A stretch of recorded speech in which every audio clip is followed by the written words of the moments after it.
My heart goes for most of those ladies that have been praying and asking God for a settled home. They have done one assignment, they have done all kinds of assignments, asking God for a settled home. They just want to get married and settle down.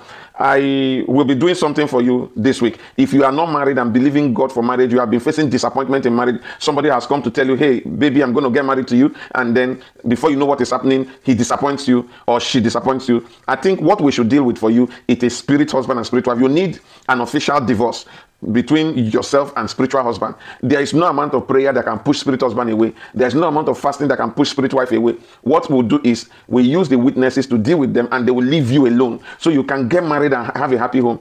I noticed something that since I started dealing with this spirit husband for people and marriage start coming, I've wedded, like I've told you, I've wedded over about 100 marriages or more. 100 of them, I've joined them in holy matrimony. Why? Because it was impossible for them to get married. But all of a sudden, after we deal with spirit husband for them and spirit wife, they came and said, please wed us. So that's how I wedded up to 100 people. So I don't know if spirit husband is holding you. I don't know spirit wife. You might have been praying. No matter how you pray, no matter the church you attend, if you don't deal with spirit husband and spirit wife with your witnesses, they will not go. If anybody tells you, come to the river, go and settle it in the river, that's compounding the problem. You are going to the river to compound the problem. What we do, we don't settle them. You do a divorce. And that divorce you do is an official divorce. That is what you need to do, an official divorce. So wherever you are watching me, I'll be ready to handle your spiritual husband problem this week. So give me a call. If you say, no, you don't want me to handle that problem, that you want to handle it by yourself, you want to be taught how to handle it by yourself, then you're going to pay the fees and join the classes and learn how to deal with principality using your witnesses. And those of them who joined the class in the past, in the last class, they enjoyed it. They were blessed. In fact, they wish it could continue that way. So wherever you are watching me, if you have a spiritual husband, you will know. How will I know I have a spiritual husband? Because you will see this spirit come to have an affair with you in the dream. He is in himself male and female. He only works with your mind. There are some of you, you will see a lady with a breast and then with male organs. So you see, it's in himself male and female. It can stop you from getting married. It can stop you from succeeding. And as a man, if you have spiritual wife, you can never have a settled home. If you're a woman, you have spiritual husband, it will not just work.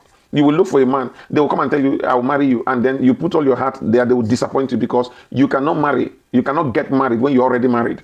So this is why I tell you, deal with principalities and powers. These are things that you need to deal with. You don't joke with it. You don't joke with it. Something that is capable of frustrating your life, and you have an opportunity to deal with it, and you are just looking at it narrowly, that's not the way it is done. So what I would advise you, make sure you deal with principalities. I'm working on my books. Books will be coming out. Books will be coming out. I have lots of books I'm working on so that people can read these books and have the clear understanding on how we deal with principalities and powers. Your life will never remain the same. If you're a woman, again, if you find creeping thing moving in your body, you find something moving in your body, you will deal with principalities. If you find yourself swimming in the river, flying up, you need to deal with principalities. There's just a lot of people. You need to deal with principalities. I tell people, deal with principalities and rest. Your life will never remain the same. Your life will never remain the same. Are you a businessman? Your business has not been working. Go and deal with principality. Are you a business owner and it's frustrating you? Deal with principality, because principalities are the cost. They are the cause of why you are going through this. If you read in Numbers 30 and verse 2, the Bible says, if a man vow or swear an oath to bind his soul with a bond, he shall not break his word. He shall do according to all that proceeded out of his mouth. So as soon as you speak a word out and go against it, principality comes to hold you. That's why Jesus said, every man shall give account of every idle word that he's spoken. So ladies and gentlemen, deal with principalities and you will rest. My name is Godswill Abbey, and I am the principality specialist.